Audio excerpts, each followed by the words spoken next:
మరి ఈరోజు మనం ఎన్టీఆర్ స్టేడియంలో మనం ప్రత్యేకంగా షార్ట్ ఫిల్మ్ చేయడానికి వచ్చాం.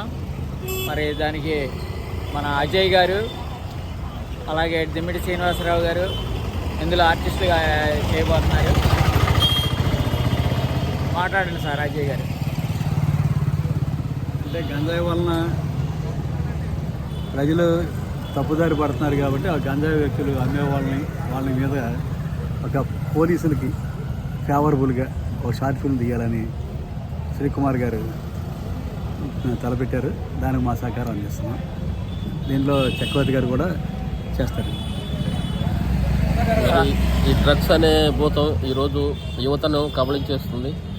దాని మీద షార్ట్ ఫిల్మ్ తీసి మేము మా సహకారాన్ని అందిస్తున్నాం. మీరు కూడా ప్రజలు ఇలాంటి డ్రగ్స్ మాఫియాని అక్కడున్న డ్రగ్స్ ఎవరు తీసుకుంటున్నా పోలీసు సమాచారం ఇచ్చి ఫ్రెండ్లీ పోలీసు లాగా ఒక చక్కటి సందేశాన్ని మాకు ఇచ్చి మమ్మల్ని ప్రోత్సహించవలసిందిగా కోరుతున్నాం.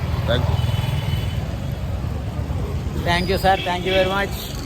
మీ అందరి సహకారంతో ఒక మంచి ఫిలిం చేసి మన సమాజానికి మంచి చేయాలని, ఫ్రెండ్లీ పోలీస్ అనేది డెవలప్ ప్రజల్లోకి తీసుకెళ్లాలని, అలాగే యాంటీ డ్రగ్స్ అనే దాని మీద ఇది చేస్తున్నామండి. ఓకే సార్, ధన్యవాదాలు. Thank you sir.